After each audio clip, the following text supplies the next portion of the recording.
jetons, etc., etc. Et à chaque fois que je voyais ça, je me sentais interpellée en me disant, le SAE, qu'est-ce qu'on peut faire de plus? On en fait déjà quand même pas mal, on en fait beaucoup. Qu'est-ce qu'on est capable de faire de plus? En parallèle à ça, souvent on reçoit, aujourd'hui on est au CIFIT, juste en passant, en parenthèse, tantôt on pourra, ceux qui sont intéressés à faire une petite visite, on pourra faire une visite, c'est comment ton prénom? Frédéric, qui est le directeur adjoint responsable du service du centre ici, pourra vous accompagner.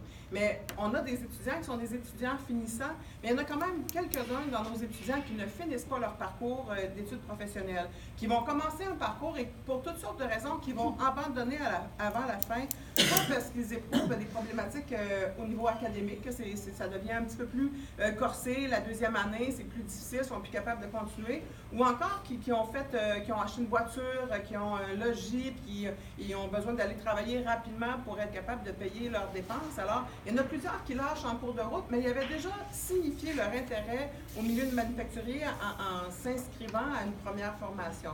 Donc, on s'est dit, on a des gens. Avant, c'était les emplois cachés. Maintenant, je pense qu'on a un peu de la main-d'œuvre cachée.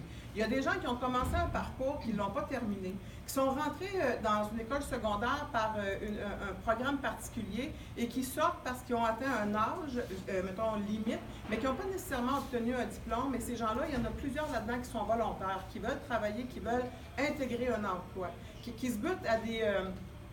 Souvent, c'est peut-être même eux-mêmes qui se mettent des barrières là, parce qu'ils se disent « je ne suis pas capable, je ne serai pas capable, je ne l'aurai pas ». Alors nous, on veut accompagner ces gens-là pour aller rencontrer les entreprises et faire un peu le match parfait. On va avoir, Joël va vous présenter un peu comment on va fonctionner tantôt, mais notre but, c'est vraiment de faire une adéquation entre des gens qui veulent travailler, qui veulent intégrer un emploi et des entreprises qui sont prêtes à les prendre. Et là, on va voir c'est quoi la zone de confort de chacun. Est-ce qu'on est prêt à travailler avec une clientèle immigrante? Est-ce qu'on est prêt à travailler avec une clientèle féminine, avec des gens qui ont un problème, un léger handicap, soit intellectuel ou physique? C'est jusqu'où on est prêt à aller et nous, le SAE, en collaboration avec nos partenaires, et ce matin, on a quand même quelques partenaires. On a SIA qui est ici, qui représente la clientèle féminine. On a Accès Travail qui représente, tantôt Patricia va se présenter elle-même, là. Mais on a fait le tour de nos partenaires et tous et toutes sont prêts à nous aider à faire de ce projet-là une réussite. Alors, notre but, vous allez le voir dans le petit dépliant, c'est vraiment d'aider le recrutement, d'être capable de soutenir les entreprises en recrutant, en faisant, je vais prendre l'expression anglophone, spinner les offres d'emploi, les mettre sur nos sites, les partager avec d'autres, etc.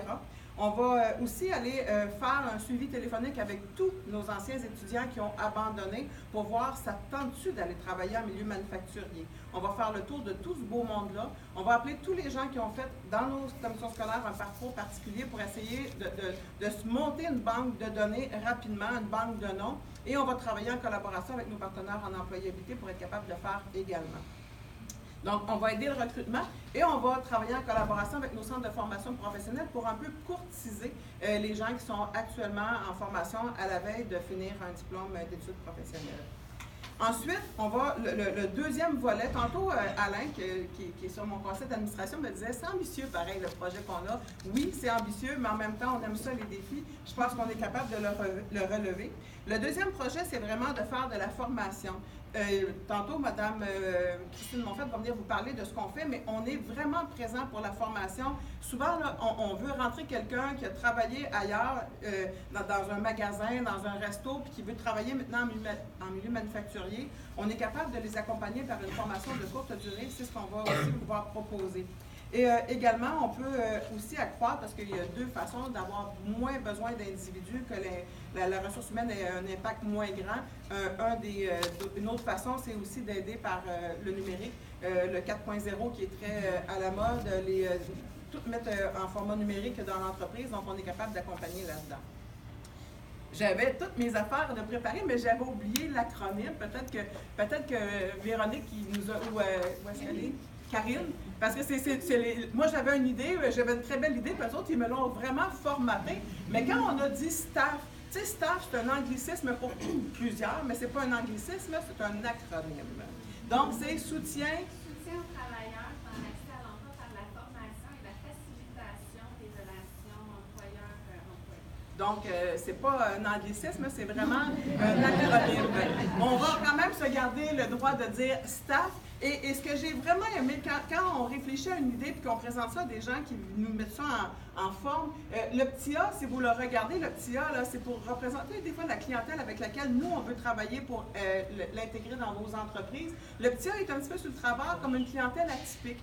Les bassins qu'on n'utilise pas nécessairement, les gens auxquels on ne pense pas en premier. Donc, c'est un petit peu avec eux qu'on veut travailler, puis c'est eux qu'on veut accompagner pour qu'ils fassent la réussite dans vos entreprises.